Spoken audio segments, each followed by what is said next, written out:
But darling, I'm your Auntie Mame. Oh, quiet everybody. I have an important announcement to make. This is my little boy.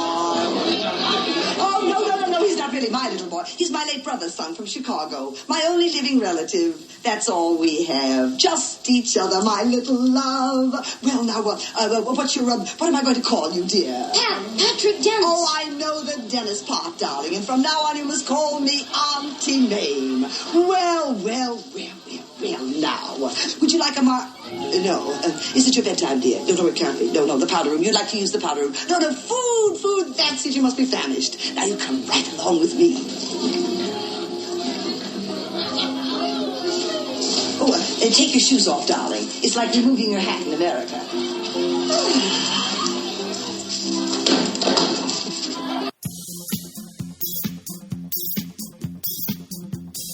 Welcome back to the show. Welcome back to the show. We had to break out the Sylvester for this one. Yeah, we haven't used Sylvester in a while. I know. This is a fun movie, though. Mm-hmm. Excited. Everybody out there listening, my name's Pete. And I'm Scott, and these are the movies that made us gay. Yes. Darren Elms, welcome back on the show. Welcome back to the show, Darren. Thank you for having me back. You were last on for Cabaret. I was. Yes. And we had you back on for Auntie Mame, directed by Morton DaCosta, released at... it had its Radio City Music Hall premiere on December 4th, 1958. Released later in the month, December 27th. Okay. Auntie Mame, we got to it. Yay, this is a big I one. can't believe you haven't done this yet. Yeah. It seems like This the is gayest of the gayest. I mean, kind of one of those obvious choices that we knew that we were going to do it eventually, but it just never felt like quite the right moment. But yeah. Or we'll just put it on the back burner because we're like, of course we're going to do it. Of course we're going to do Auntie Mame. And we got to it. Thank you so much for joining us. My pleasure. And thanks for giving us a reason to rewatch this movie. It's so much fun. Mm-hmm. It's such a great film. I remember watching this back when I was 16, specifically with my grandmother, and us just both laughing hysterically. Yeah. It was such a bonding moment for us. I love it. Yeah, Rosalind Russel, I mean, get out of here. This performance, that voice. So good. Crazy. It's just one of those classic movies that's it's a movie. Mm-hmm. It's just such a movie. How theatrical it is with the sets and the lighting and the performances and all that. And then, you just get this crazy story of kooky little Patrick Dennis. That little queen. That little queen. It's so funny. You do watch the movie and it does feel like you're watching a play. I mean, the way the lighting, like you said, the lighting, the blackouts, the spots, all those things. But it's very similar to the play, which is something I did in high school. And that's how I first got familiar with this. I played older Patrick. All right. Oh, okay. All right. Yes. So this was Morton DaCosta directed the stage adaptation, which ran from October of 1956 to June of 1958. Over 639 performances. Rosalind Russel originated the role of Mame and was nominated for a Tony Award. And it is different from the musical, right? Of what that was? Yeah. Correct. Okay. The musical is based on the play, which I believe is based on a book. Yes.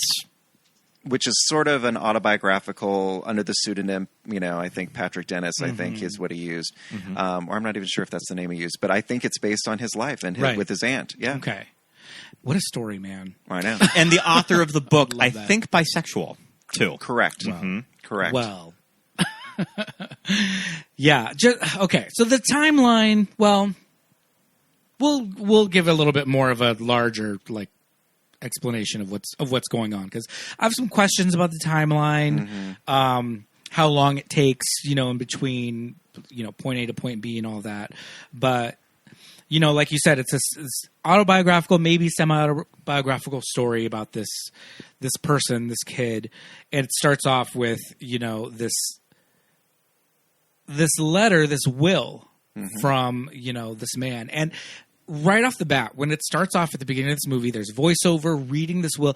It's almost a little Looney Tunes. I mean, it's almost a little Mel Blanc, the way he's reading it, it's very straightforward. And then he's like, well, I'm going to, if anything would happen to me, I'm going to leave him with my sister. She's my only living relative, but that's never going to happen. And then he gets real cartoony with the like. Well, I mean, the whole opening of the film is a kaleidoscope. I mean, it's all just colorful, Technicolor, like big rings and gloves. It's very campy from the get-go, And the like stop motion, like jewels, like these large like jewels all over the screen. Like it starts off with a bang for sure. Yeah. And so I mean, the setup of the story is that this man, this very wealthy man, he's got his only son, and we see the will saying that he'll be left in the care of his sister Mame if anything were to happen to him, but nothing's ever going to happen because I don't think that other family members are in the picture. Mame says it later on. My only living relative, and I love that the next shot is that newspaper businessman drops dead. Yep.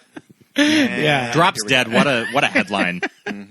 It was the 20s at this point. Yeah, I want to say if you're timing it out, because we have obviously the stock market crash is a major part of it, and he's still roughly the same age. I'm going to put that within a year, so probably like 28 ish. Sure. Yeah. Ish. Okay. Yeah. And just the idea of like New York society in 1928, like we as like modern people, we have no idea because the door opens on this party, and it's this iconic New York apartment set, that in this movie changes design about 5 times. Oh, at least. At least. I think it's probably upwards to more. 8. Yeah. And Mame is having this crazy party. Yeah. And it's like this is what's cluing the audience in to say that this woman is a bohemian. She is not your average, society lady. She's a little kooky. But I'm watching the movie going, and they're all old. Yeah. Everybody in the party, they're old ladies and like old men. And they're all in like tuxedos and evening gowns. So it's like to modern eyes, I'm watching going, well, it's just a party. Like it's just a really rich, it's a rich people party. Right. But it's a part, it's not like people weren't doing that crazy of stuff, but I'm assuming for the 20s it was. Well, I think, and it being a film in the 50s that was done and a play that was done in the 50s, obviously the booze, and then there's some allusions to homosexuality with some of the characters. Right. See, what might be lesbians in the background when they go to her beautiful, like, porch. Yes. With like that view of like, I mean, is that like the Brooklyn Bridge? It's not the Brooklyn Bridge. It was something. I think it's George Washington Bridge. She lives at Beekman Place, which I think is, what is the Upper East Side? I'm not even sure, but that could. Who knows? But she's overlooking the river and glorious apartment that she has, and it's a party that they come into. Her, the little boy, and his. I guess it's his nanny or the maid or Nora. I think Nora, who's just kind of in charge of him at this point. But I love this party, and it's that thing of these like classic movies. It reminded me a little bit of like The Big Party and Breakfast at Tiffany's, which is all the crazy characters. Right. But like Scott said, there are these 2 old, possibly like lesbian women, and the thing that I love about them is that they're in like kind of like menswear inspired clothes. Yeah, is it supposed to be Gertrude Stein and Alice B. Toklas? I kind of recall that vaguely in my mind. I could be totally wrong because I didn't rewatch it before we watched it, but I kind of had this memory. I had this memory of them being like kind of somewhat portrayed in that. I could be wrong. That would track. Maybe I have to watch it again. They're also a line in Bosom Buddies song. They are in the musical version. So the reference within the property. So it could very well could be. Watch it. Yeah. But there's also what clues you into something else that is a big part of Mame's character later on is that this party is very multicultural. Yes. Right at the beginning. She's got like there was like some like like priest, religious monk character with like this great, he looked like a whirling dervish, There's like, there's like the man with with like the monkey, all that stuff, which again, for New York society at that time was probably not very, as welcoming to. Well, what I love about Mame is that she's progressive, obviously. I mean, that is the whole theme of the movie, open a new door. I know that's from from the musical, but this idea of kind of always expanding your horizons and learning. And, she kind of goes through these spiritual journeys where all of a sudden she's following like a new idea. But it's always with this, it's never like, I don't want to say genuine or authentic. It's always trendy and cool. Sure. It's like she follows the bliss of what's around her and the people around her, and she's quick to change her mind and to move on to something else, whatever's fashionable at the time. She's very much a trendsetter of the moment, of the people of the moment. That's kind of what's so fabulous about her. She lives for today. Right.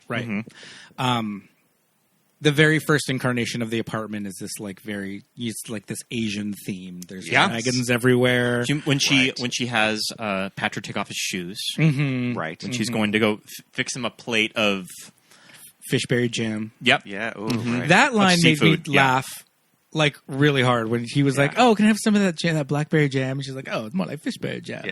Just her delivery. Oh my! The kimono and I believe chopsticks. Like that's the one thing. We have to talk about the Asian Sure. element. Ito? With Ito specifically. The character of Ito is out of control. Yeah. I mean, for someone who's very progressive, they really stereotype that character, which is common in these movies of that era. I mean, think of Breakfast with Tiffany's. I mean, at least they had an Asian actor play him. But, But Ito is very, he's almost infantilized. Yes. Like he just giggles at everything. Well, he's sweet and lovely, but And Mame loves him. And she treats him like family. Too. But agreed. Yeah. I mean the decor of the party is a little appropriation, and then, the treatment of the Ito character. But, again, this movie is a product of its time, and it could have been a lot worse. Sure. Which we've seen. Yes. But young Patrick, and he stays young Patrick for most of this movie. Yeah, for well over half more of than it. half of it. Yeah. Mm-hmm. Yeah. So you played older Patrick. Yeah. Okay. Once he becomes a dick. with his high society top drawer. His top drawer. R.I.P. Joanna Barnes. When we decided very late to do this movie, yesterday when I texted you, or 2 days ago, and it was announced later in the day that she passed away. I know, it was so strange. I mean, listeners might know her that she is the dad's girlfriend in The Parent Trap. Vicky. Yes. Vicky. Yep. Yes. Vicky. She's also in the remake of The Parent Trap. Oh, She okay. is. Yep. Okay. And later on in this movie, she plays the very waspy debutante. Yeah, she's very funny in this movie. She actually Gloria is. Upson. Yes, Gloria Upson. The whole thing with the Upsons and ups and downs. And all. Oh my, what a stunning apartment. Thank you. Books are awfully decorative, don't you think? Won't you sit down? Or can I get you something? A cognac, a drambuie? Would you like another hot chocolate, honey? Oh, not a thing. On our way to Bunny Bixler's, that's my friend who lives on Park Avenue and 71st Street, Patrick and I just stuffed ourselves at Schrapp's. Do you know what your silly nephew did? He spoke French to the counterman. Imagine anybody speaking French to a counterman at Schrapp's. Show off. I love it. Yeah. And kind of unexpected. I feel like, did we watch this movie together a while ago, Scott, a couple years ago? Yes. Okay. And then I had seen it probably in my teens. Yeah, maybe. I mean, I feel like I got to this movie pretty late. I don't think that I watched this movie until about 10 years ago, probably when it was just on TCM. Sure. But I feel like my introduction to this movie is the famous quote that she says in the movie. Live, that's the message. Live? Yes, life is a banquet, and most poor suckers are starving to death now. Come on, Agnes, live. Run, child. Live. Life is a banquet. They censored it for the movie. It was Sons of Bitches Are Starving to Death in the original play. Oh, they should have kept it. All right. They should have, right? Okay. I know. I mean, it's still good, but... Yeah. Still good, still iconic line. Yeah, but when I was in high school, I used to love watching all of the AFI specials of 100 Greatest American Movies, and I remember this was on 100 of the greatest movie lines. Mm-hmm. Okay. 100%. So that was kind of my introduction to material. And what's really fun about those specials back then is that it just kind of introduced me to all of these classic movies that I was not that familiar with. Right. And I remember them talking about that quote. Yeah. Another thing in that quote that's almost even more important is Agnes Gooch. I love this character. Legendary. I mean, Oscar nominated too. She won nominated, the Tony. and she won the. So she was in the one who won the Tony. Yeah, Peg Cass, I think's her name. Yeah, Right? Yes, Right? because I remember her name was Peg. Yeah, I think I got because that. there's also Pegeen later on in the movie. The names in this movie are amazing. Yes. Agnes Gooch and Pegeen. But Agnes Gooch, I swear, I love her. She just wants to fix herself a Dr. Pepper. Oh, she wants a Dr. Pepper. Yeah. And it's the late 20s, early 30s. Well, at this point, it's probably the mid 30s. Shut up. Is she having her Dr. Pepper warm? Maybe, because this was a thing. I can relate to Agnes Gooch on very many levels. I just wanted Dr. Pepper to go and hang out in my room and read. That's what's so great about this movie, though. You have these characters that come in, and they just keep coming and coming. You get new, fresh humor. You know, first you get Vera, who's amazing, and she's throughout the whole movie. But then you get her, and then you get Gloria, you get the Upsons, all these people, Banyan. I mean, it's just so fun. Love the character of Vera. I was reading on IMDb trivia that Vivian Vance wanted to play that role, and due to scheduling problems, probably with I Love Lucy, She should have been in the middle of making Lucy. She couldn't do it because of scheduling problems. That's too bad. Yeah, that would have been great. That's a fun role, and that is the B. Arthur character, correct, in the musical. Yes, Vera. Okay. Vera. God, that moon is bright. Or is that? Does she say that, or does Mame say that? I forget. That might be Mame, but I just love her whole drunken hungover episode in the morning. Amazing, just so great, amazing. Carol Brown married to Vincent Price. Yes, how do you like that? I looked that up yesterday. Yep. So interesting. Wow. Okay, I read that today. Was she a beard, or was Vincent Price like? Was he gay? Was he bisexual? He was married 3 times. I think I read 3 times, wasn't he? That makes sense. Yeah. I buy it. She was Australian, I want to say. Is that right? Oh, interesting. Okay. I want to say, I don't think she's English. I think she was Australian. Yeah. So didn't know much about her. So her character, Vera, is frenemy. Starts off best friend, kind of with Mame. Mame's foil at times. Yeah. Especially when they do the play together. But she comes in when she needs her. Comes in clutch assassin. At the end. Those cowbells. I love that scene. Cowbells. But it's just so funny at the beginning of the movie, at the party, she's kind of spoken about. Like, we've got to get the room ready, and, you can't have that room yet because... Auntie Vera's going to be in there, and you don't really see her till the next morning. Who do we think she's based on? Okay. I have some theories. Okay. What do you think? I think Tallulah Bankhead. All right. Sure. All right. Okay. Right? She's giving me major Tallulah vibes, right? Yeah. Theater actress, but just, drunk. Now, is Tallulah Bankhead the actress that they based Cruella de Vil's voice on?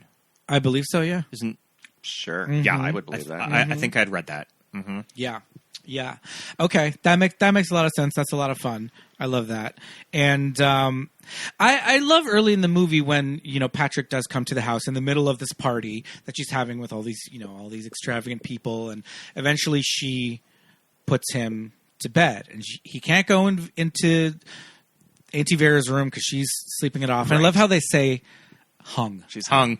Yeah. She's hung. Definitely one of those old-timey phrases that means something completely different now. But my grandma would say hi when talking about being drunk. Yeah. It's like, all right, hi, okay. But she meant drunk. Like she had tossed. Yeah. So I love hung. And there's another room that she's like, oh no, that room's being decorated, so you gotta be in here, on my fainting couch. Yes. And she's thinking, where are the blankets? But this woman, Mame, wouldn't know in her own house where to get an extra blanket. She doesn't know where the linen closet is. She has help. She has all those people. But she's resourceful. Yes. And she just grabs the things near and dear to her, the fur. Drapes. Drapes it over, and she is so nice. pleased with herself. Yep. Yeah. But she wants to she keeps checking to make sure she got it just right, and the attention and her care. Yeah. You can tell she loves him very much, even though she just met him. Yes. That's what's interesting about her character introduction, because I feel like we've seen the type of movie where a single gal ends up with a child. Right. Kind of thinking of Baby Boom or Raising Helen. Right. Of if she's a party girl, she doesn't want anything to do with the kid because you're cramping my style. Yeah. But she's right away like here's my immediately boy. Into it. Yeah, yeah. Mm-hmm. She embraces it. Yeah, she's showing everybody. Here's my boy. Here's Patrick. The other Dennis. Puts him to bed right away. And Patrick is out like a light. He's had a crazy evening, but the way that this young actor is playing this role, he sounds like Rocket J. Squirrel from like Rocky and Bullwinkle. Yes. Like he yeah, totally. He totally doesn't he sound like Rocky? Like it's that weird like cartoony delivery. The way he speaks all of his lines are so elevated. But he kind of sounds like the actor who's young George Bailey in It's a Wonderful Life. Oh, okay, yeah. He very old-timey way of speaking. Yeah, for sure. When you're a kid. But that kid is very interesting. That shade of blonde on him, I don't know that occurs in nature. Oh, no. They had to bleach out that child's head. Yeah, he's got that blonde mop, and he's very articulate and very sweet with his little short pants. Short pants and all the things. Yeah. And so this is an era because again, there's a scene later on in the movie that's kind of where he says like she finally gets him his first pair of long pants for Christmas, right? So this is an era when boys only wore shorts. Yep. That's insane. Casual shorts. I love it. Formal shorts. Oh yeah, I mean formal shorts. I love a formal shorts. Short like a what's his name from AC/DC? The guitar player. That little suit. Yeah. Yeah. So he's that age. He's still he's still a young child. This kid's kind of tall, but we'll let it go. But right away, Mame is very much like, this is it. This is my kid. I've inherited you, and you're just gonna join the party. We're gonna have a grand old time. Yes. Yep. What do we have to say about the clothing optional school that she? Yes, it's one of those things that when I revisit this movie, I always forget about that. I blush, and I'm pretty progressive, but I'm like, wow, that is progressive. Mm-hmm. Yeah. She has this party guest who she asks about teaching. Mm-hmm. And does she ask him about a uniform or something? Because he just says, like, oh, I don't wear any clothes. You don't need to wear anything. Like, okay. Yeah. But then when what is Patrick's like benefactor like? Oh, Babcock. Yeah. Trying to get him to a boys' academy. Mm-hmm. Oh, yeah. Oh, I forget what it's called, but yeah. I just picture the school that they send Prince Philip to in The Crown. Totally. Yep. Yeah. The American version of that. Yeah, absolutely. Yeah. But we see him at one point. He yanked him out of the school, and we see little Patrick sitting there in like an overcoat and like butt naked, nothing on underneath, like a flasher. And so you're just like, oh, the school really was. Well, don't they play optional. Fish something? Yeah. Oh man, something. It just gets a little weird. It gets a little weird for a minute. And you're fertilizing like, wow. the fish. It's quickly moves on though. Yeah, I know. And gotta go. Yeah. So, it's you feel for Mame in that scene though when he says like I'm going to take him away from you and you're only going to see him on Christmas and summer. Yeah, and she's just like no, but he eventually runs away on Thanksgiving break, right? Yeah, to go see her in the play. I think. Right? Yeah, mm-hmm. So the time period that we were talking about, it starts right before the Great Depression, and Mame has all this money. We don't know where. We don't care. Property rich, doesn't matter. Yeah, it doesn't matter. Mm-hmm. But they do address the fact that there's the stock market crash, right? And she has to get these jobs. I love the section of the movie of Mame gets a job. Yeah. Yes. Mm-hmm. Mame as career gal. What's your favorite of her careers that she does? I mean, I love when she's working. I mean, they're all funny, but I love when she's working at the department store just because with her big pad with all the receipts hanging out. Yeah. She's just a disaster. Her receipt book send it COD. Insane. Yeah. Because she doesn't want to take payment because she doesn't know how to do it. It's the only one I know how to do. Yeah. But I mean, they're all funny. I mean, they were really well thought out the way they did it. They're very comic. Mm-hmm. Mame working the switchboard, I think, is my favorite. Yeah. She just needed to be on roller skates. Yeah. Oh, that's right. Yeah. Oh, and also just what I love about her going back to work and the whole part of the depression is, they're talking about people jumping out of windows and all these things. And she's just sad that Patrick's being taken away from her. Mm-hmm. She's not even thinking about the money. No. She doesn't care about it. It's just she'll have to go to work. Okay. It's never like a drama or a poor me. She's very selfless for somebody who's so involved in so many other ways. She knows that she'll figure it out some way. Yeah, she'll figure it out. Yeah. And then one of the big ways that she attempts to get a career is acting. Yes. And this whole scene in the play is amazing. Her last is so good. She's like, they're trying to, her cue's coming up. She's going to miss her cue. Where the hell is she? She has two lines. What's going on? Make sure she's like comes in on the right side of the stage, and she is to the very last second putting makeup on. And the way that the two of them, Vera and her, just play off each other, it's so funny. It's so well done. Right. Mm-hmm. Yeah. And the whole most of the scene is from the back of the stage looking out, so you see the audience. But I love that they set it up that like did Vera write the play? I don't think she did. She's the grande dame of the American theater. Yeah. I think there's something like that they call her. Mm-hmm. And so she's like, again, like a Tallulah Bankhead or like a, who else you would compare her to? Like Helen Hayes, kind of character. And I think she's just starring in this thing, and she does her a favor of getting her into it because they used to do vaudeville together or something, something of that nature. So she gets to this very, very small part as the Countess or something, and But I love that when they do cut to the audience, half of the men are asleep. Yeah, the women are just like fanning themselves with like the playbill, like nobody cares. Like this play is bombing. Yeah, it's bombing. But, so when she does come in and she's got those like bracelets that are making all the noise and then they get caught on the, on the cape and all of that, people start laughing. They do start enjoying themselves at that point. Yeah. So they do. They're participating. I think Patrick even says no one liked that dumb old play until you came in. Yep. Yeah. But that scene, it's super charming. It's really funny. It's just really well directed because you're just like, I don't know, you're just laughing. Mm-hmm. Yeah. I think that's the last time we've seen Patrick as a young man too. Oh, okay. So this is, because that's the whole thing is that we haven't even talked about Christmas too. Yeah. Christmas or the husband. Right. Yeah.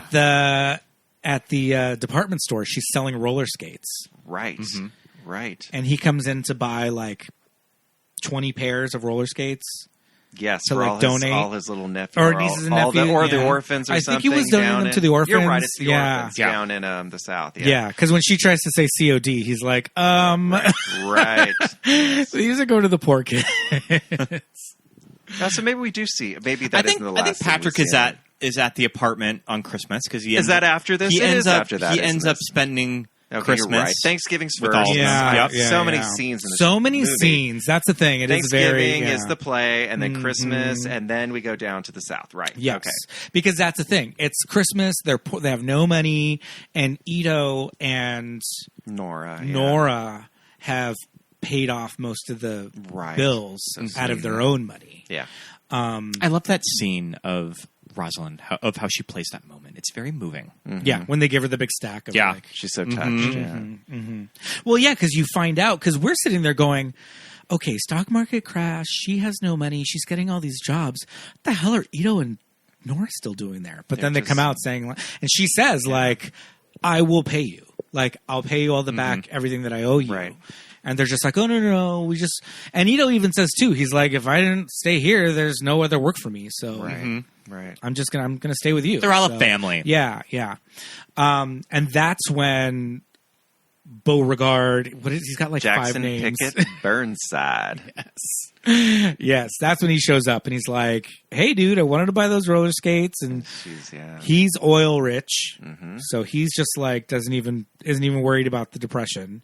Mm-hmm. And that's when we go on this new journey of the plantation, which, I mean, do we even say the name of the plantation? The plantation scenes are out of control. Right. And also, we have to point out, her hair color changes. Yes. Is that the first time? It is the first time, yeah. Because she's got the black hair most of the time. Yeah, this is blonde. That black hair of that finish is almost like Veronica from the Archies. It almost looks blue in the lights. Yeah. Oh, I wanted to mention her What did Patrick say? She's having trouble with her halo. Yes. And it's the braid. That's the little braid crown. Mm-hmm. Right. Oh, my God. Oh, my God. The side saddle. And Sally Cato. We have to talk about Sally Cato. She's another great little nemesis that pops up. Those dogs, just so many fun people in this movie. You know? The fox hunt, all that shit looked so dangerous. Yeah. Oh, my God. Side saddle. Side saddle. Just Rosalind Russel walking out with the boots. With the boots hanging off her feet. I'm like, she is going to roll her ankle. And she actually did roll her ankle. I was reading Oh my gosh. when Rosalind Russell broke her ankle on the first take of the scene where she runs down the stairs. I think that's probably... Who knows? There's a lot of running runs down stairs. numerous flights of stairs of this movie. Yeah, that happens a lot. But yeah, she had to go on a break because she broke her ankle. Okay. Mm-hmm. Okay. Rosalind Russell, too, at the time... I mean, she was a huge star in the 30s. Yes. And then I think that kind of went away. Right. In this the 50s. was a comeback for her, just like we were talking about before we started this about Angela Lansbury and Mame, the musical version. That was a bit of a comeback for her. It was kind of this fabulous, splashy, fun role that kind of, ignited their careers again. A great role for a older actress. And, I mean, older in Hollywood means over the age of 30. Right. So, right. I think I read somewhere that Gloria Swanson really wanted to... She looked into getting the rights to the play, but they were already developing it when she looked into it. Okay. Because, I mean, she would have done a great job, too. Mm-hmm. Would have been a very interesting movie. Yeah. Yeah, the whole fox hunt is insane. Insane. This, what is the woman's name? Her nemesis? Sally Cato. Sally Cato. Oh, man. And she is just... Because Sally is trying to, get with him, right? She's, which is also her cousin. I think they're cousins. Yeah. Or maybe kind of not cousins. We're not sure. Yeah, they're play cousins. I don't know. But she has a crush on Beauregard. Yeah, so she's a little intimidated and, not wanting Mame around, it sounds like. So she's trying to kill her, basically. Yes. Mm-hmm. What is the name of the horse? It's like Inferno or Meditation. Yeah, why? Meditation. Meditation, but he's like this crazy. Oh, that's meditation. And then all of a sudden it's like... they can't even get him out of his, what is it, a pen? I don't know where it's... And I'm thinking, okay, I think even the South in the 30s, I don't think that fox hunting was really a thing, but I guess that it works as a visual gag of the movie. It does. Because it's just so ridiculous. And you get the mother out there who's like a total civil war. Oh, my goodness. In the chair, the chair. She even has, I think she has, old lady makeup on. That's a little like a play. It's a bit of a play, the way she's sitting there just she can't hear anything, but then when Mame comes around, she's making faces and she hates her right away. It really is the South in the 1800s, the way we're seeing it, but it is the 30s. But it does not seem like we're in the 30s for sure. But maybe that's the point. Yeah. And so the whole gag is that Mame is going to go on this fox hunt. She's going to do it side saddle on this horse, but she knows nothing about riding the horse. And I love the interaction with her and Patrick. Yeah, when he's kind of cramming with her about get on from the left side, and she's like, the horse's left side or my left side? And he's like, I don't know, and just all these little hints that he's throwing out at her, and he's just like, just jump off the horse, who cares? Just jump off. He just really doesn't want her to get hurt, I like that. Sweet. I like that look of when he's like, no woman of mine is going on a fox hunt, and you kind of see Mame perk up, yes. Yep. I don't want to go. Yep.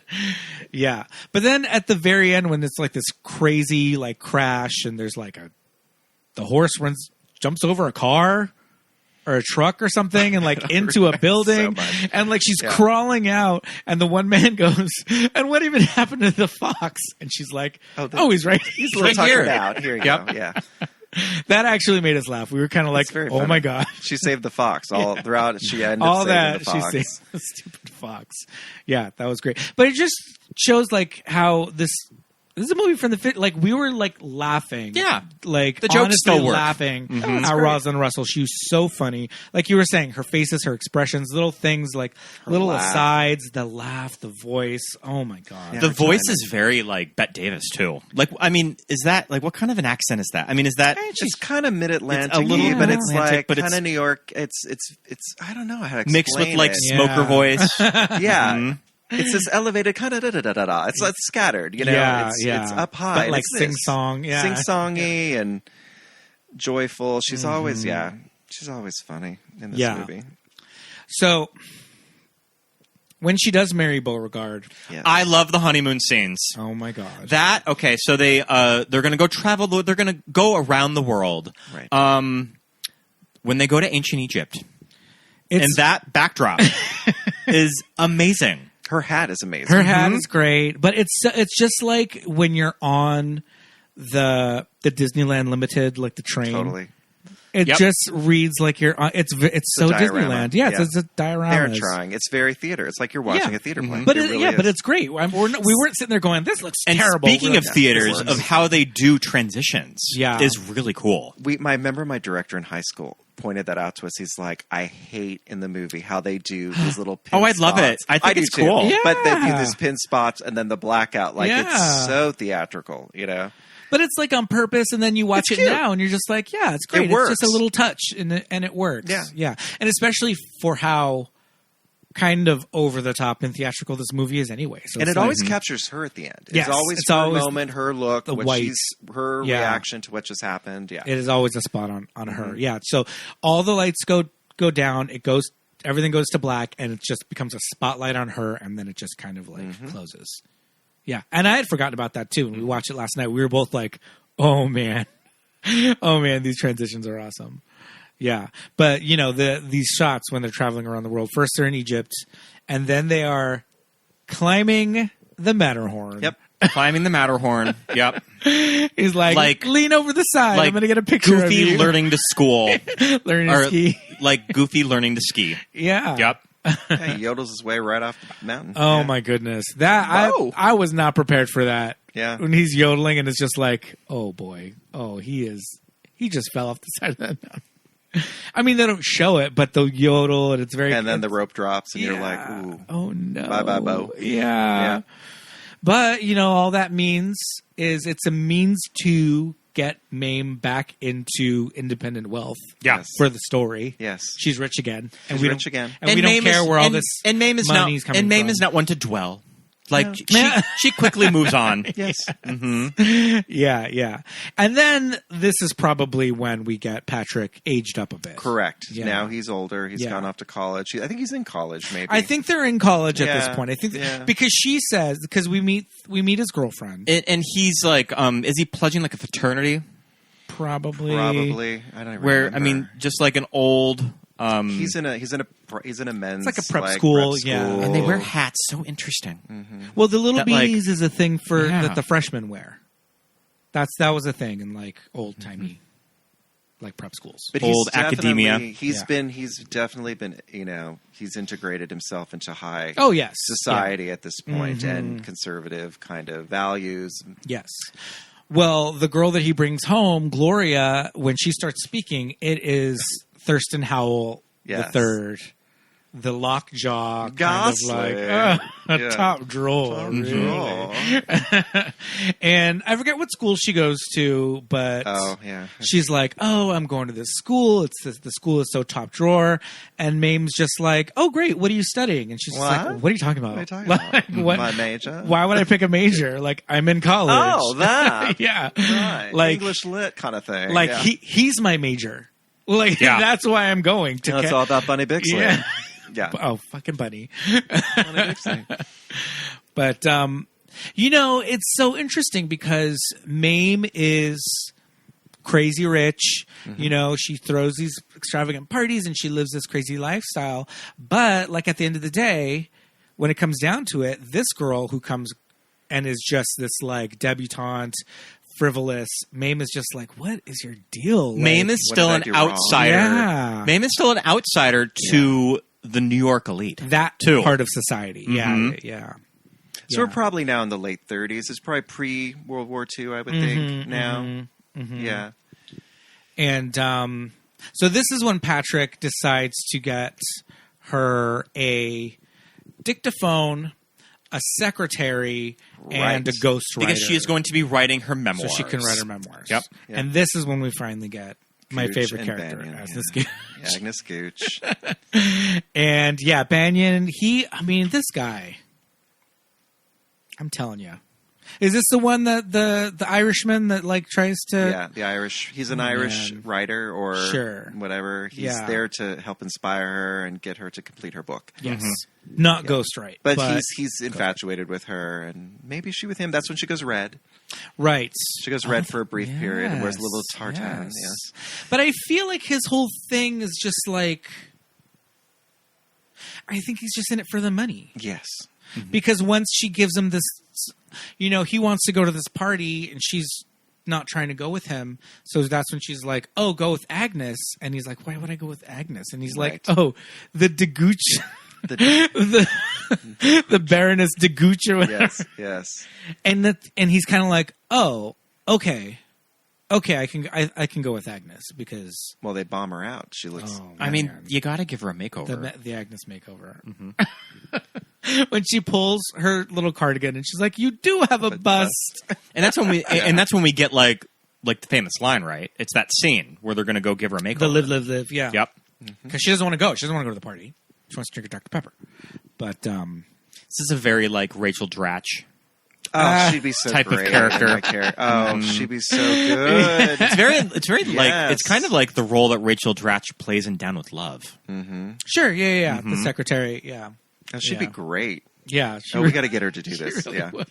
Now, they were going to remake this. Do you remember when they announced that? I do not. Oh, like Tell. 6 years ago. Oh, my goodness. They announced that Annie from Bridesmaids, Annie Mumolo was going to be adapting a Mame remake with Tilda Swinton. As Mame? As Mame. And it made it to the trades, and then I think it just sort of fizzled out. Oh, wow. Okay. I could see it. I think she's versatile enough to make it work. Well, and also I feel like Tilda be very funny. Well, I also feel like Tilda Swinton is just sort of that character in real life too. Kind of. Because Tilda Swinton, I think, is from like Money in Scotland. Yes. That she just sort of an eccentric woman that just decided to become an actress. And I think that she just sort of lives in her own universe a little bit. So I think it would work. That's the it. wardrobe That's where would be so fantastic. Wow. That's what I would like to see. Yeah, where they could go with it. And I think it just sort of fizzled out. Well, maybe it could still happen somewhere. Well, I feel like this type of story lends itself well to like a limited series because it's so episodic. Like you could almost see like, oh yeah, like Mame gets a job. That is its own episode. Mame like goes down south. Yeah, the fox goes on the fox hunt. Whole thing. She like her whole like all of the honeymoon episodes. Yeah, totally. Yep. Yeah, that could be cute. Ups and downs. That's the whole thing. So there's kind of two things going on right now. There's the book, and then there is Gloria or Glory. Gloria. Well, I think he calls her Glory. He calls her Glory, or they call her Glory. They call her Glory. The parents, I think, call her Glory. Yeah. So right off the bat, Mame is a little like. It's what's so interesting to me about the character, which I always kind of forget, is that she is so progressive, and she does kind of understand that, and it's even one thing for me to say it, but like those kind of people, because that's their whole thing. It's like, well, we can't have those kind of people moving in next door to us. Right. And even for a movie from the 50s, I think like even that is like progressive for them to. Oh yeah, they pointed out anti-Semitism. Yeah, I was gonna say how they talk about Jewish people. Yeah, it's our club is very exclusive, and when they say that, they really stress the very exclusive. Yes. Yeah. And Gloria even says something else that's not exclusive. She says something straight up. She says restricted. Restricted. That's it. Yeah. She says it's our club's restricted, or our neighborhood is restricted. And it's like, oh shit. And when they do go to and the scene is funny. when she goes to visit with the parents. Oh yeah, no, totally. They're not made out to be villains necessarily, even though they're not really likable people and they're obviously racist. It's like they're still portrayed with humor, because of their I don't know, because they are silly, the way they approach things, the way they talk to each other, and Well, that's the other thing too, is that Gloria is depicted as this like Thurston Howell kind of, I don't know, almost even like Jackie Kennedy accent, but the parents aren't. The parents seem a little like almost like hillbilly or something. I don't know, like why the parents seem a little bit more like, not as refined. So I'm like, that's interesting. Like they're like your typical sitcom-y older couple, like kind of the way they're portrayed. Yeah. Yeah. And he makes his a rum daiquiri with honey. Honey. Yeah. That's a really sweet bar setup when they go over to their house. It's very nice. Yeah. Yeah. And he's like, oh, that's going to be our wedding present to the kids. She's just like, what am I looking at? He's like, oh, that plot of land over there. It's like, oh shit. All right. But yeah, she kind of decides at that point, like, this isn't going to work. This is not going to work out. So she invites them to her house. Yes. And this last party that she has at the house is kind of amazing. It's epic. Yeah. Well, we get introduced to her personal secretary, right? Pegeen Ryan. Pegeen. Mm-hmm. Yes. Yep. Do you think that she hired her 100% with like the idea of matchmaking? Oh yeah. Oh, she doesn't do anything like without, everything's deliberate. Yeah, yeah. And Pegeen, this actress is beautiful. She's like so gorgeous. Yeah, I looked her up. She did a lot of TV stuff. Yeah. I read about her. She was in a couple things. Yeah. Okay. And she's still alive. She's with us. Okay. Yeah. But this is where we find out, and this is where I get like really scandalized. Because at first, when Agnes Gooch comes back from the party, and is it Ito or is it Nora that's just like, what happened? Oh, I think it's Ito because they took the car, they took the Duesenberg, and he's like, dude, he never brought back the Duesenberg, and she's just like, I have no idea what happened. I don't remember anything. She lived. I lived. That's all. She told me to live, and I fucking lived. Yep. And she's knocked up. So I was thinking today, is this probably one of the first times on film where you saw an unwed mother, a pregnant woman? It's very possible. But that's the thing. Like, I remember watching this with my grandmother, and I mean, I was young. I was 6. I'm not that young. I was a teenager. Yeah. And I mean, this was in the early 90s, but I wasn't scandalized by anything. No. But it all seemed so normal. Like all this, it seems very organic to the story. Yes, but of the era, maybe these things were controversial. I don't know. Yeah. Mm-hmm. You would think. I mean, yeah, and probably for the time that it's set at this point, the early 40s or the late 30s. Yes, this unwed mother, just sort of having a pregnant woman. Yeah. In like a movie at the time. I mean, it was definitely a big deal on a show like I Love Lucy. Yeah. Right. And this is like a movie where you're seeing a character that is an unwed mother and is visibly pregnant. Yeah. Too. Right. Yeah. Mm-hmm. And Patrick is just like, get her the fuck out of here. Yeah. Like, my in-laws are coming. What the hell is going on? But my big thing is like, what the hell happened with her and like, what's his name? At that party. Banyan? We don't know. We don't know. Happened. Something happened. She had this dream that maybe they saw a movie where people got married. But like later on we find out, did they actually get married? But she was just so drunk. She doesn't remember. But she got drunk, and so she doesn't remember. But then she starts to, I mean, maybe we're getting a little ahead of ourselves here, but she starts to remember this, like that dream or like the story of what happened that night, and she realized it was her that it happened to. Yeah. Oh, the movie, they go see a movie. They go see a movie. But the movie was them. It wasn't a movie. It was what actually happened. But she was so drunk. Yeah. But still, he, I guess, marries her. They have sex, knocks her up, and disappears for all this time. She's like 7 months pregnant. Yeah. Does he take the car? Ito said he never returned the car. Mm-hmm. Yeah. So I think he took the Duesenberg and just like got the hell out of Dodge. And that's kind of the last we hear of Agnes. Like, oh, you actually are married to him, so don't worry about it. And she's happy. Yeah. She's happy that, I'm not an unwed mother anymore. Right. But at the same time, it's like, so you're going to go to this guy who ditched you for the last 6 months? Yeah. Mame's going to help her raise it. I think so. Yeah. I think she could be married, but that doesn't mean she's going to go back to him. Yeah. True. Yeah. Yeah, it could just be like to save her reputation. Correct. But then still not really go live with him. Right. Okay, that makes me feel a little better because I was like, I don't see her going off. No, I don't want Agnes to go. This performance in character is wild, and I'm glad that it's Oscar nominated. Yeah. And they both were Golden Globe nominated as well, I think. I think that Rosalind at least won. She won the Golden Globe, I think. Yes. Yeah. Who did she lose the Oscar to? She lost the Oscar to Susan Hayward for I Want to Live. Oh. Interesting. And I Want to Live also looks like an equally insane movie. When you look up what the storyline of that movie is. Yeah. I mean, it wouldn't have been unheard of for a comedic performance to win Best Actress. She lost to Susanna Hayward playing a prostitute. A prostitute sentenced to death for murder pleads for her innocence. Okay. So wild year in movies. That is wild. And Peggy Cass was nominated as well, but she did not win either the Golden Globe nor the Academy Award, but she did win the Tony, which Rosalind did not. All right. So they all got something. Okay. This final party where Mame is like, does her absolute best to scare off the Upsons. She has the crazy furniture. Oh my God. Rattlesnake. The rattlesnake hors d'oeuvres.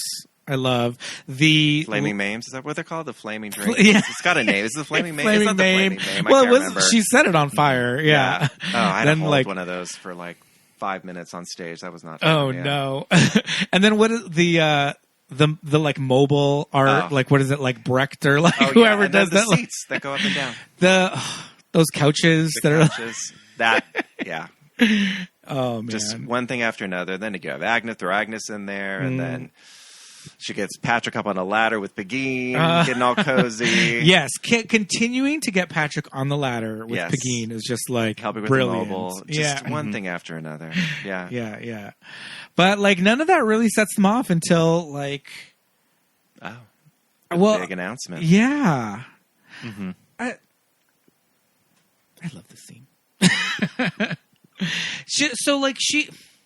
They kind of decide, like, we're out of here. Like, she never gets to throw them out or anything. No, they leave on their own. Yeah, they leave on their own. Because, like, they're just so, like, what in the hell is going on? Yeah. She doesn't have to throw them out. She says, this is who I am, and if you don't like it, you do what you need to do. Mm-hmm, mm-hmm. Patrick kind of comes to the realization, too, that he is making the wrong decision. Correct. And why is he going to spend the rest of his life with this woman?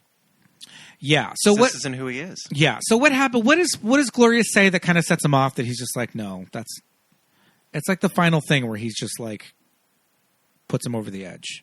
Well, I know the reason that they leave is because of the property, but I don't remember what he said. The property is because she buys it. Yeah, she buys the property next door to open a home for orphan Jewish children. Orphan Jewish children. Oh my God! Yeah, and they're so scandalized. Like orphanage or something. It's so great. Yeah, and they just are like, oh no! Oh my goodness! Yeah, I don't remember. He does say something too. Oh, so he kind of goes off on her about her friends and like they're spoiled friends, and he kind of does give it back to Gloria at one point. Yeah, Patrick does. Yeah.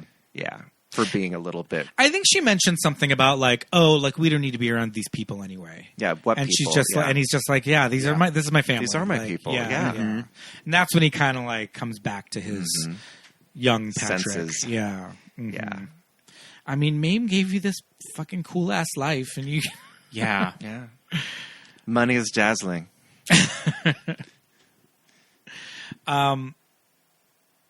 So it cuts to like what 10 years later, because we got like the little kid, as a child, and like Patrick and Pegeen are married, and they have a son of their own. Yes, yeah. And now Mame comes in, silver hair, almost her silver period, almost blue. Mm-hmm. It is like maybe periwinkle. Yes, it's a beautiful shade. A blue rinse. It is. Yeah.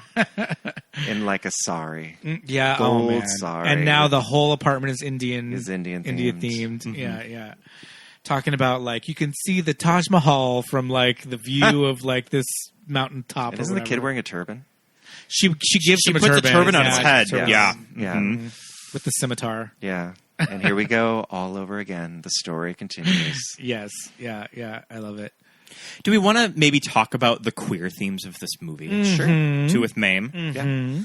I mean, I think that just Absolutely. what's really cool about Mame is that she just sort of lets this child be his authentic self. The freedom to be like whoever he wants to be. I think she wanted to be gay. Exactly. Yeah. Right? I mean, the whole Gloria yeah. thing. I mean, she'll settle for Pegeen, but I mean, the whole thing with Gloria is like, oh my God, she's like the exact opposite of what I would have, hoped you would have been attracted to. Not even just a gender, but just as far as a type of human being, you know? Yeah. And I don't know, there's something to like,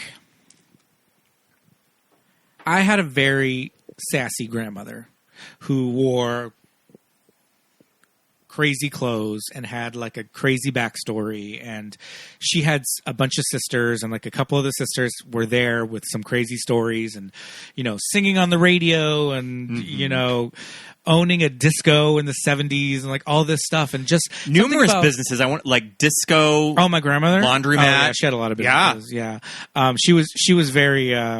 She was very Mildred Pierce in that. I mean, she lived in Los Angeles in like the 40s. Yeah, for a long time before that too. But I just was, there was just something fascinating about going and like looking at all of her like jewelry and all of her perfume and all of her clothes, and just being fascinated by these like fabulous older women. Yeah.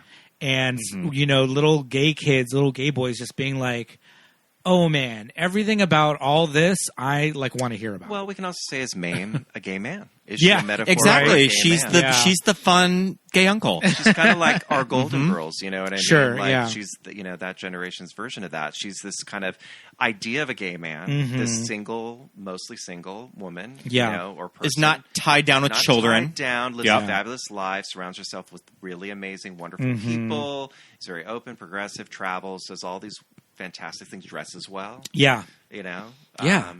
Totally. Yeah. And I mean, even to another extent, like you said, the Golden Girls are kind of a surrogate, like written by gay men, Yes. kind of thing, much like later on, like kind of like Sex and the City, things like that. But yeah, that actually makes a lot of sense. Also, just sort of Mame mentoring somebody younger, which you can kind of say in the gay community, like somebody older mentoring somebody younger, like like teaching them about like movies that they should watch, just sort of these like cornerstones of pop culture that you should know about. Yes. Yeah. Bringing them into the culture. And I just think it's so fabulous that this character of Mame has also become this kind of iconic gay character in many incarnations. Oh, yeah. Played by many icons of gay culture as well. Yeah, you have starting with Rosalind Russel, and then Angela Lansbury, and then Lucille Ball. Yeah. Do we want to talk a little bit about Mame? So like I have never have seen the Lucy Mame. I've seen clips of it. Yeah, me too. Whenever we go to quads, they play the bosom buddies number with B. B. Arthur. I mean, B. Arthur, who looks crazy in that scene. Crazy. The costuming is too much. And then it's the scene with her husband on the plantation. And that number, which is insane. And that number seems like the ending of the movie. Oh no, that is the middle of the movie. Because it's like a very huge production number. It's what your climax of a movie would be. Yeah. And Mame, the musical, the movie was released in 74, I want to say. Yeah. And so Lucy was in her 60s. In her 60s. Or late 50s or 60s. So not super old, but not really the right age for Mame. Yeah. So, a lot of people have things to say about her singing ability. Yeah. On the DVD or is it a Blu-ray that we Blu-ray. rented to watch Auntie Mame, there is a trailer for the musical Mame. And it's one of those early 70s trailers that's about 5 minutes long. Right. Tells you the whole movie. Tells you the whole movie. And while I can't really speak for Lucy's singing, all the comedy's there. Yeah. She's falling all over town. She's, doing the faces. She's doing everything. And even, in her early 60s, late 50s, however old she is, she's still like doing all this.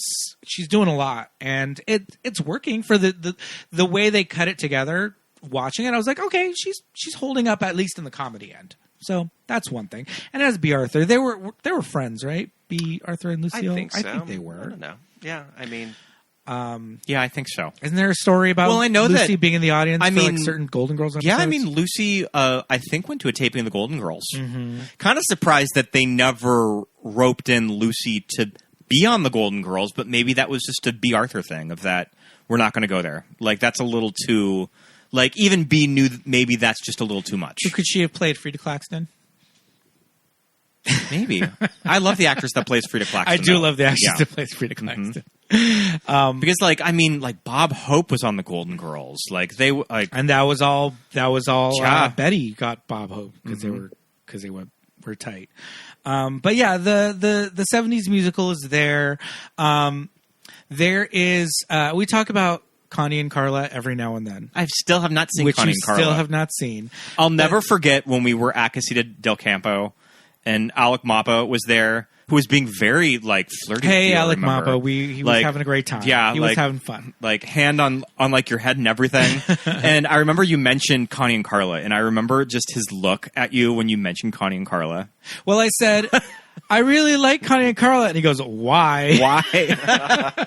And I was like, "You're really funny in it." But the whole thing about that movie is that, Toni Collette and My Big Fat Greek Wedding, Nia Vardalos.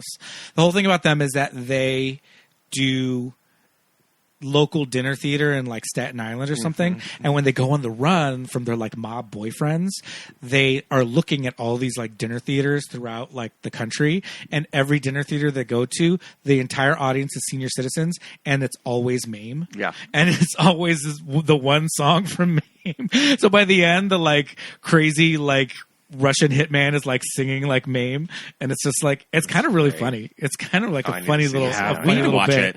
Yeah. It's in the closet. I bought it for like $9.99. It's a very interesting pre RuPaul's Drag Race take on the drag scene in like West Hollywood. Okay. So it's interesting to watch it like from that perspective. But yeah, that was kind of like one of my biggest like intros to like, oh, I know that song. That's from Mame, because they sing it a lot in Connie and Carla.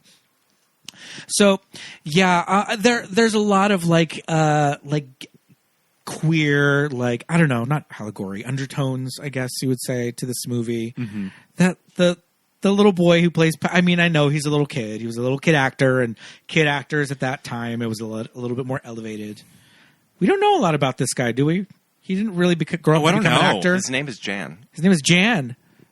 He grew up to be a businessman. Okay. I want to say. Sure. Like real estate, maybe? Left showbiz. All right. He left showbiz. You know, he did, I will say this, I did go see a screening of Mame maybe 15 years ago down at the Los Angeles Theater or Orpheum, one of those. It might have been a last remaining seat, something like that. Oh, okay. They had both Joanna Barnes, who played Gloria, and Jan, whatever his last name is, who played Patrick. Both came to speak about the movie and the experience, and they said how fun it was working on it and how great Rosalind Russel was. Yeah. All right. Yeah.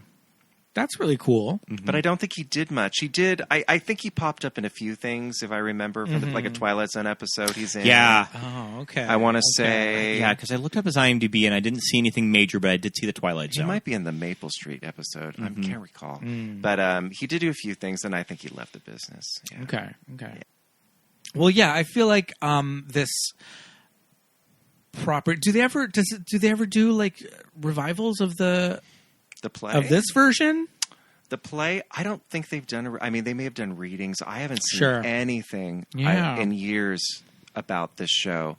I could see it. They haven't been done on Broadway. I could see it making a comeback. It's probably a big production, though. Yeah, it's a like big with production. All the different sets are big. It's a huge cast. Yeah. We did it in high school, and another high school near us did it around the same time. So it does get some play there, I guess.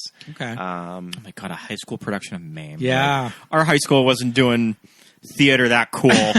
Yeah, they actually found a kid, like a blonde kid, that looked like he was 10. He was a freshman. Oh. Yeah, but he was. I think he cast the whole show. I think we were going to do was that true?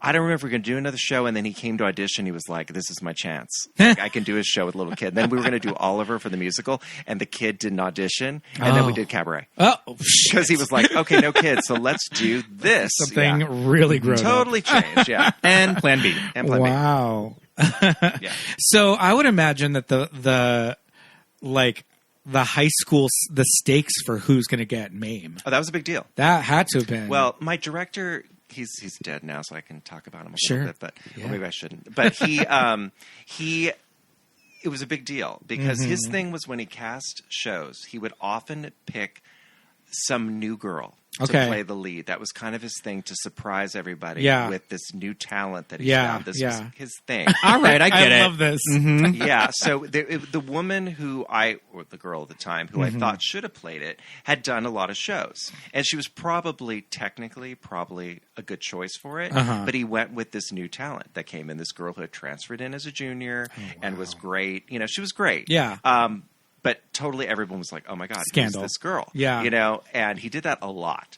He did it with Sally Bowles. He did it with every show. He just cast some new girl. And so, yeah, we had a Mame. She was great. I mean, it was fun. I mean, she's in every scene. Yeah. She's in every damn scene. Carrying this whole show. It's a big show. You know, my friend played Vera, which was fun, and she had a great time. She got to carry it out every night, which was upstairs. It was a lot of fun. It was a cool show to do. They did a great job with the set, and they were able to put these panels up. So they just swapped out this wallpaper panel, so they were able to change the decor. Yeah, and the whole set was in 3 pieces, and it would turn, so they can turn it for different scenes and then redress it and turn it back around. Yeah, it was very smart the way he did it. Yeah, that was cute. Cool. It was a good production. I enjoyed it. I had fun. Mm-hmm. What a fun show for high school cast. I mean, shit. Do you know what I think is also really interesting about this movie? And I mean, just a very different time in Hollywood, and that this was one of the biggest movies of 1958. Mm-hmm. This did probably the 1958 equivalent that a Marvel movie makes. Yeah, lines around the block to go see this movie. It's such a fun movie, and I mean, it has a lot of people in it, and I just love that this messaging was seen by so many people in the late 50s, that even with what could have been, I guess, controversial subject matter, even though it's treated with a lot of humor and love, you know, I don't know. You know, I mean, we're looking at through much more contemporary eyes, but back in late 50s, you know, there was still segregation in a lot of theaters. And here we were talking about anti-Semitism and unwed mothers and some homosexual undertones and a lot of things that, yes, are veiled in this movie to a certain degree, but with a bit of humor and, pistache. But it's still very... very relevant. Yeah. You know? But her whole liberal side and the whole aspect with the anti-Semitism, that is on full display. Yes, they're not trying to. They're trying to hide that. There's no subtext going on. No, so, it's pretty blatant. Yeah. So I definitely thought of that as we were watching it. I was like, man, 58. That was very progressive and probably a risk. But I mean. Do they even say Jewish in it, or do they say names? They say names, names that are probably. She Jewish. says Jewish when she says the name of the building, the home or the house that she builds afterwards. But the family doesn't. They just say the wrong kind of people, and they say Epstein or something. But we know. Abraham, right? And you're like, okay, right? But so they never explicitly say how ups and downs is restricted, right? But it is restricted, and obviously at that time restricted. Yeah, this is Connecticut at the time too, which is I have in my notes Patrick reading off the words he doesn't know. I think that's my favorite scene. Heterosexual. Heterosexual. What are some of the other words? I don't remember. I'll have to pull the clip.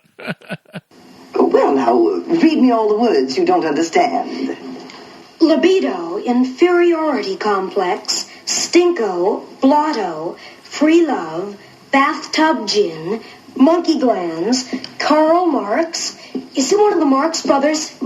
Oh no, dear, no. Yeah. I just remember heterosexual being one of them. And he makes a mean martini. That was amazing. That shot of that kid making that martini.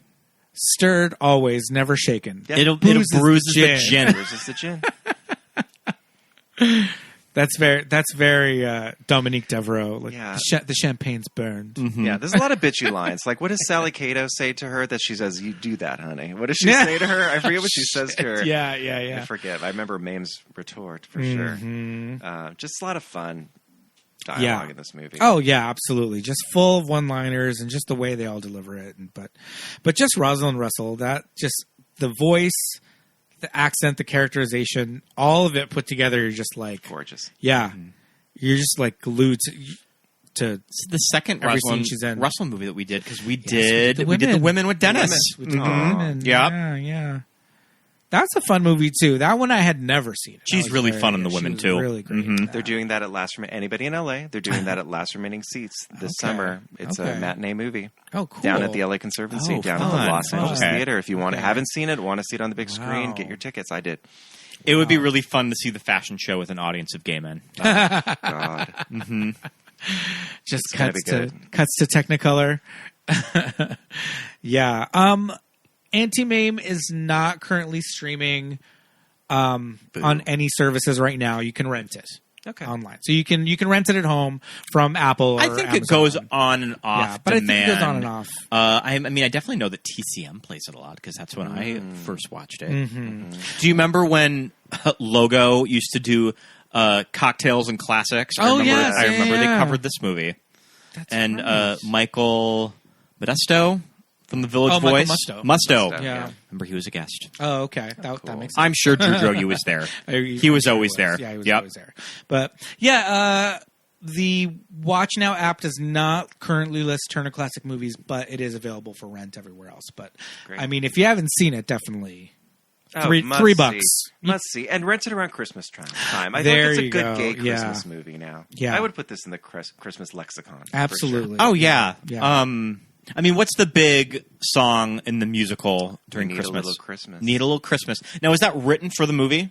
I believe for the musical. Or like, for the yeah, musical. yeah, for the musical. Yeah. Wow. And that became a hit. Because it's just a It just yeah. went into rotation. Yeah. Performed at various like grade school Christmas recitals now. So I was reading up a little bit on the musical, and in the musical, Agnes Gooch is the Norma character. So she's there from the beginning. Oh, Nora. Nora, I'm sorry. Yeah. That brings in... Yeah, I think you're right. I forgot about that. Yeah. I've seen the musical. I've never seen the movie. Mm-hmm. I've seen the musical maybe twice on stage. Sure. So, and I've listened to the recordings, of course. I love Angela. But yeah, you're right. Yeah. You're right. So that's a little different than the movie. But. Do you think Angela took it super personal that she was not in I'm sure she the did. musical? I would imagine that she probably held it against Lucy, probably at least for all of Lucy's life. Well, when she saw that it didn't do very well, she was just like, "Hey." But would it have done better? It probably would have done better. Yeah, maybe she did originate it. I mean, it had been at that point a good almost 10 years at that point by the time, I guess, she had done the stage productions of the movie getting made. But still, I mean, that was right after she did Ben Knobs and Broomsticks. She could have done it. Yeah, definitely. Yeah. And maybe Angela would have maybe voiced her opinion on moments of the movie that maybe just didn't really work, too, since she had done it on stage. Oh, and she did it with B. Arthur, so that would have been great to see them together. Oh, yeah. Though you can watch them sing together on several performances on YouTube. I was going to say, don't they do it? Don't they do Bosom Buddies? Some Tony Award stuff, and they're magic. They're such magic. They were friends. Yeah. Yeah. And Angela Lansbury, I believe in the one that I'm thinking of, is wearing kind of like this dress where her body kind of looks slamming. She in looks it. amazing. I mean, when and you B's watch... just wearing a very Dorothy Zbornak like kind of heavy. Graduation gown. I mean, when you watch the Hardy Girls, like Angela Lansbury's sort of like cast as like the vampy saloon madam to like Judy in that movie. If you watch like in the 80s, Angela Lansbury, in the 70s she was a little more, she still was kind of dowdy a little bit. I don't know if she got some work done what she did, but around the Murder, She Wrote era, she started showing up on Tony Awards a lot. Yes, and she was wearing these deep cut, boobs, like they're just, the girls are out. Bodycon. Amazing. Her hair's done, and she looks fantastic. Yes. So she definitely had a bit of a moment there in the 80s where she was given body for sure. Yeah. I'm here for it. I love it. Yeah. I mean, Jessica Fletcher, I think it's in the opening credits of her in like the gray sweatsuit, like very mommy dearest, like jogging, like in the gray sweatsuit with like the white towel around her, you know, just showing like, yes, I'm a woman of a certain age, but I still go for a jog around Cabot Cove. Oh, yeah, and I know we talk a lot about Angela on the show, but there's that time when she also plays like her cousin, who's like this tardy kind of like English Cockney like performer, and she gets to be all sassy and do that kind of Angela thing. It's so great. Well, you know who they cast as like, I mean, essentially her Jessica's fuck buddy from the past. It's Leslie Nielsen. Perfect. That they've had like a prior relationship. Mm-hmm. Okay. Mm-hmm. Who married B. Arthur and the Golden Girls. That's right. Wow. Yep. Mm-hmm. I'm doing the complete Golden Girls rewatch, and I'm on the last season. Oh, okay. I have not made it to Leslie Nielsen yet because I think that's like. I think he only does. I think that's like the second or third episode from the end. Yeah, I was gonna say I think he only does a handful, and then they just get married. Yeah, and take off. Yeah, in her toilet paper dress. Mm. And she's like, "I will not be running the hotel with you. No, have fun." Yeah. No, we tried watching Golden Palace. It's not good. On Hulu. It's not great. It's not great. It needs B. It needs B, and it needs less other people. It needs less of them other people guys running the hotel. They tried something different. It didn't work. But didn't work. Hey. And I don't want to see them working. Like they're supposed to be retired. That's another thing too. Yeah, just like having fun, dating, and doing that stuff, doing like community theater shows and things. That's when it was fun. Yeah. You know, I don't want to see them at a hotel. Doing dance contests. Yeah, dance contests and game shows and things. You know? Yes, that was the life. Absolutely. Oh man, we can talk about the Golden Girls all day. But well, I mean, like I said. I definitely recommend renting this movie for $3 on your streaming service. One of those classic movies that straight people should watch this too. But I mean, all gay people should see this movie. It's Mame. See it. You should get all your gay friends and your straight allies together and get them in a room with a fancy cocktail at one evening and watch this movie together. It's to be watched with friends. Yeah, and the jokes still land. Yeah. Yep. Yeah, the jokes totally still land. The long cigarette holder in his little pocket, like all the visuals. It's visual great. Feast. It's fun. Mm-hmm. And yeah, you're absolutely right. If you watch this with friends, it is definitely so much more of a everybody can point out different things that you're seeing because there's so much going on in every scene, all these sets and all that. So yeah, it's great. It's so much fun. We love this movie. Thank you for recommending this. Yeah, my pleasure. When you said we haven't done Auntie Mame, I was shocked. This was kind of like a last minute. We had somebody fall off our schedule, and I didn't have a movie for this week. And I was just trying to think of what big movies have we not done. I was thinking, should we do All About Eve finally? And I'm like, no, now is the time to do Auntie Mame. I love that you suggested that, and I was like, oh, absolutely. And the minute you said it, I was like, well, duh. I mean, I have a connection to this thing. I loved it. I've saw it since I was a kid. Yeah. You know, and I was also thinking of other movies I could do, and I was like, Morris, and I'm like, but oh my god, what a downer of an episode. I mean, it's sexy, and it really was my kind of movie that made me gay. Which one? So we might have to talk about it at some point, but I'm gonna have to really do a little bit of what movie again? Morris, which was a Merchant Ivory film from the mid '80s. It's a gay movie. It is Hugh Grant. And, sure, yeah. It was that was the movie I rented from I mean, that's sort of what broke Hugh Grant to American audiences, right? Yes. Okay. It was before, way before Four Weddings, and it was my gay movie because it had gay romance in it. Kissing. I think they did. Oh, and it had Rupert Graves in it. Okay. And I'm sure that you see a lot of butts in it. There's butts.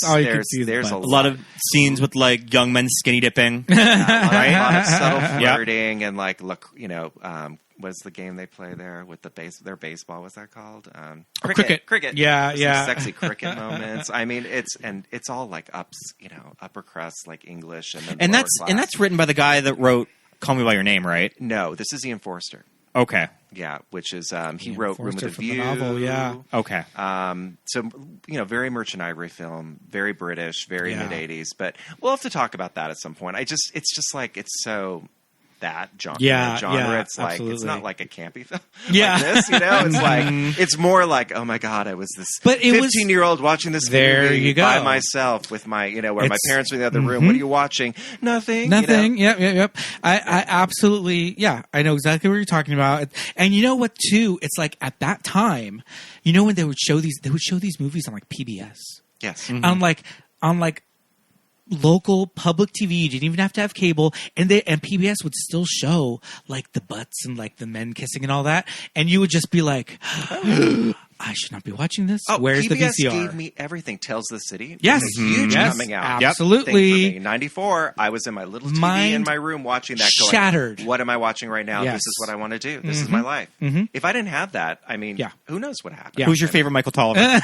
The first. Oh, I think the second one. He likes the second one better. I like the second one. The mustache. I like the mustache, Michael Tolliver. I don't know. I'm just so. I just have something for. Yeah, he's cute, but I love the original series. It's just it's important to me. But. So you know what else I saw on PBS that blew my mind, but like probably shouldn't have? They showed Equus. The movie Equus, and there is some male nudity in Equus. Sure. Oh yeah, well, the play. I haven't seen the movie, but the play is notorious. Yeah. And so there is in the movie, and I remember watching on PBS and just being like, he is killing those horses right in front of my eyes, but he's not wearing any clothes, so I'm going to keep it on there. Yep. No. But yeah, you're right. And that was all we had in the 90s. And if it wasn't for PBS showing this weird shit, we couldn't go out and watch, these Heartstopper on Netflix. Oh my god! About high school kids. I would go to the Blockbuster or whatever it was before then. It was called something else. It wasn't even a Blockbuster. And I would find the gay movies, those independent movies. There were a couple. I don't think they're worth talking about on here, but they were the ones that I would rent. They were kind of like my porn. Because it was like totally. I had no other visual, of men being intimate with each other. Yeah. And so those were really the movies that made me gay. Did Auntie Mame make me gay? I don't know about that, but it definitely influenced me and made me a better gay man. Yes. I would like to think. Thank you, Rosalind Russel. Absolutely.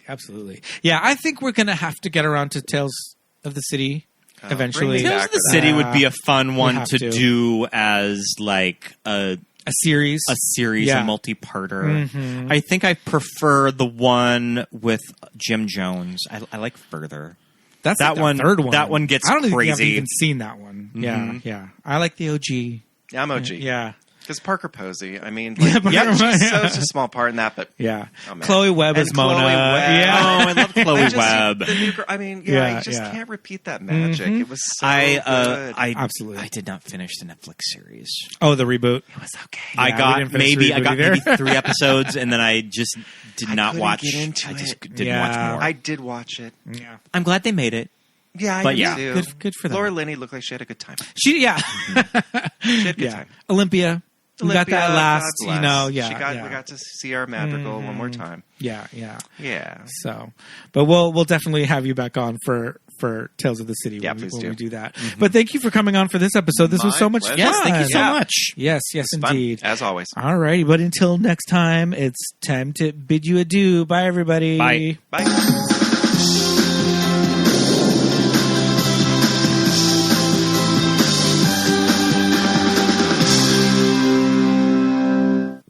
And thank you for listening, everybody. Thank you so much. Yes, indeed. Auntie Mame. Go find it.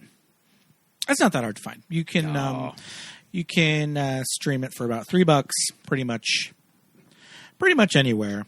Are you unplugging yourself? There we go. There you go. My microphone became unplugged. Oh, I unplugged the wrong one. You unplugged the wrong one. Sorry about that. I'm glad that we finally got to it. It's fun to get to the very on-the-nose choices for our podcast. But I mean, movies like this are important to talk about. Yeah, totally. I love this movie. Yeah, it rocks. Absolutely. It's a fun movie to revisit if it's been a while. Oh, yes, for sure. There's stuff that you just missed or didn't remember or whatever. But again, it's one of those things, like we said, it's an older movie, it's a classic, but we were laughing our asses off last night. So go check it out. But yeah, again, thanks for listening. That was another fun one wrapped up. So I think the Darren episodes. We love the Darren episodes, yes. So I think it is just about that time for Patreon shout-outs. We have a new patron, Ted. He's a $10 patron. Thanks, Ted. Thank you so much for joining.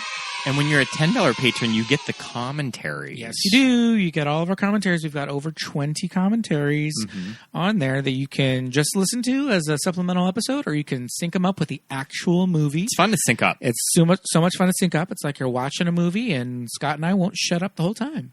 So that's a lot of fun. So go check that out. So hello, and thank you so much to Ted, Benny, Jermel, Melanie, Christopher, Susan, JJ, Leighton, Shelby, Michael, Charlie, Muffy, Paul, Jamie, Drew, Jimmy, Genevieve, Dawn, Joshua, Emily, Melly, Aaron, Melinda, Jim, Jessica, Nick, and Shannon, Christine, and Rufino. Thanks so much. Thank you so much. Head over to patreon.com/movies. Our newsletter just came out. Yes, indeed. You can, if you're a patron, you can check your inbox, or you can check the Patreon app, and you can get a link to the newest newsletter if you're a $5 member or over. So go check that out. And yeah, thank you so much for contributing. Any little bit helps, and it helps keep the show on the air, and it helps keep us running the show and keep making new episodes. So we'd also love it if you would rate and review the show. Give us 5 stars. Yes, indeed. Give us 5 stars on Apple Podcasts or on Spotify, and write us a review. We always on like Apple to read them. Yeah, we love to read them. I love to read them to myself, and I love to read them on an episode. So go ahead and do that. And follow us on any of the social media platforms. We're on Instagram and Facebook at Movies That Made Us Gay. And on Twitter, MTMUGPod. Yes, indeed. So go follow us there as well. You can follow our personal accounts if you like. My name is Pete. I am at Peter Lasagna on Instagram and Twitter. Feel free to follow me. And I am Scott Youngballer on Instagram, and follow my letterbox. Yes, indeed. So follow us everywhere. Like, subscribe, all that fun stuff. So thank you so much for listening, everybody. We'll see you next time. Bye. Bye.